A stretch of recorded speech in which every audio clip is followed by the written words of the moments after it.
Last video में हमने ethics मतलब क्या होता है ये देखा था। उसके पहले का जो वीडियो है उसमें हमने एथिक्स के बारे में एक बेसिक इंट्रोडक्शन देखी थी, जैसे कि जेएस के कौन से पेपर में एथिक्स आता है, स्कोरिंग है नहीं है, उसका सिलेबस, पेपर, क्वेश्चन पेपर, उसमें कितने सेक्शन हैं। तो ये जो बेसिक इन्फॉर्मेशन है हमने एथिक्स के बारे में लिया था। और जैसे कि हम सबको पता है एमपीएससी का भी नोटिफिकेशन आया है, वहाँ पे जो 2025 का जो एग्ज़ाम मेंस का एग्ज़ाम रहेगा एमपीएससी का वो डिस्क्रिप्टिव है और वहाँ पे भी एथिक्स के इम्पोर्टेंस है। तो इसलिए देखो एथिक्स पढ़ते समय उसके बारे में बेसिक इन्फॉर्मेशन लेना, बेसिक जानकारी लेना बहुत इम्पोर्टेंट हो जाता है। अब आज के इस वीडियो में हम समझेंगे एथिकल थियरीज होती क्या है। There are 2 type of ethical theories, books में भी आपको मिल जाएगी। एक होती है जो आपको डिस्क्राइब करती है और दूसरी होती है जो आपको इंस्ट्रक्ट करती है। मतलब कि there are 2 type of ethical theories, जो एक होती है डिस्क्राइब करने वाली थियरीज, दूसरी होती है इंस्ट्रक्ट करने वाली थियरीज। देखो जो डिस्क्राइब करने वाली थियरीज होती है ना, उसमें सिर्फ और सिर्फ देखो उस चीज़ से, उस कॉन्सेप्ट से रिलेटेड बेसिक कॉन्सेप्ट्स होती है। मतलब कि आपको वहाँ पे उसकी डेफिनेशन देनी होती है, उसको बस डिस्क्राइब करना है, आपको डिफाइन करना है वहाँ पे।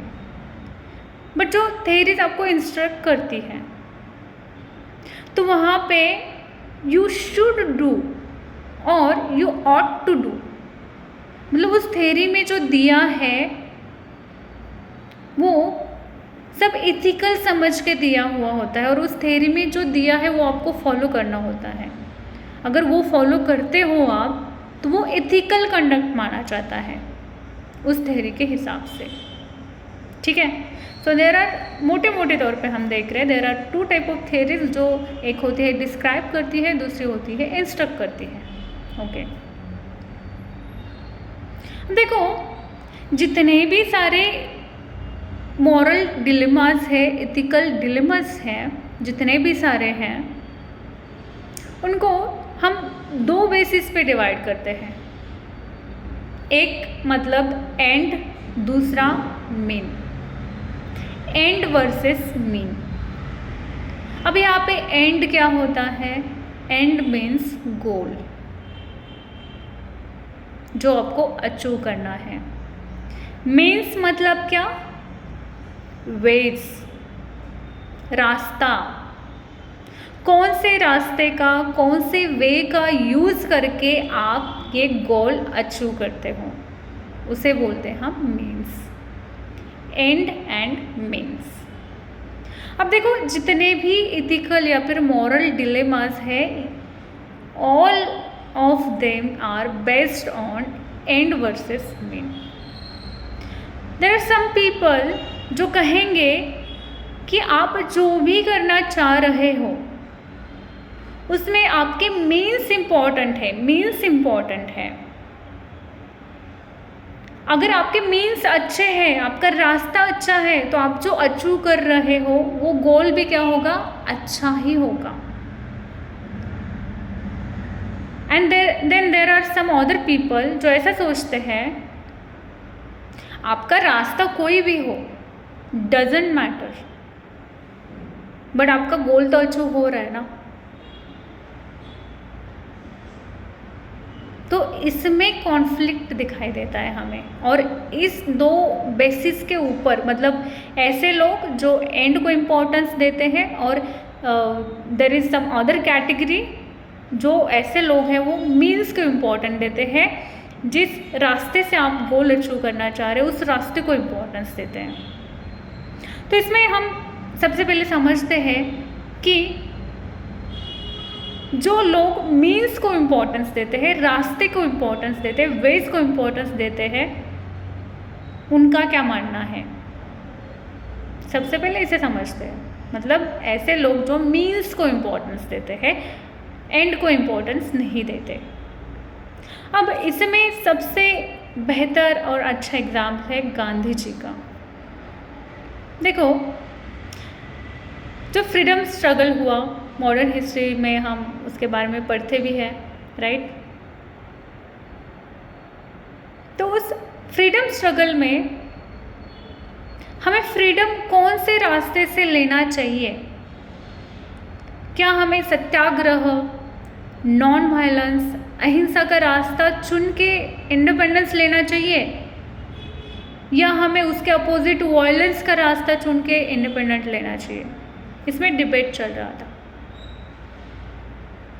गांधी जी का मानना था कि अगर आपका रास्ता अच्छा हो, आपके मीन्स अच्छे हो, तो आप जो अचीव कर रहे हो वो गोल भी अच्छा ही होगा। अगर आप अहिंसा से जा रहे हो, आप सत्याग्रह के मार्ग से जा रहे हो, जिसमें किसी को हार्म नहीं हो रहा, आप किसी की हत्या नहीं कर रहे हो, तो अगर ऐसे रास्ते से आप फ्रीडम ले रहे हो तो आपका गोल भी क्या है? अच्छा ही है। उस रास्ते से लिया हुआ फ्रीडम अच्छा ही है।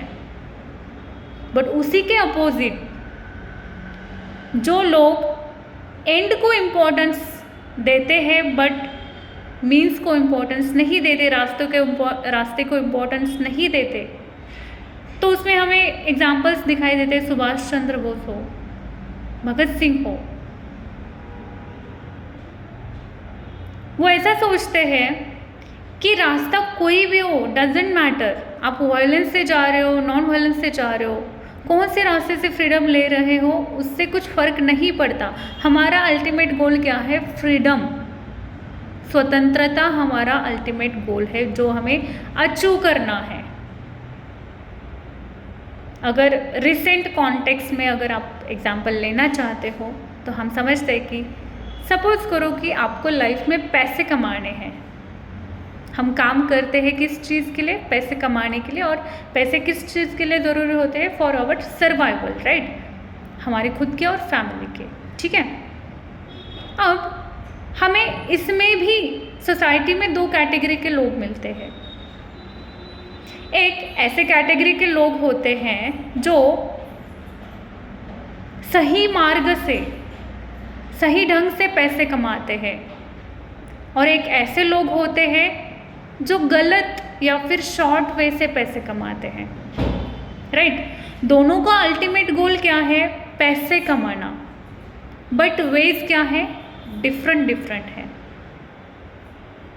तो इसी के बेसिस पे देखो, जो लोग मीन्स को इम्पोर्टेंस दे रहे, उनका मानना है कि अगर आपका रास्ता अच्छा हो, आपने वेज अच्छा चुना हो, तो आपका गोल भी अच्छा ही होगा। इसमें सबसे अच्छा एग्जाम्पल हमने गांधी जी का देखा।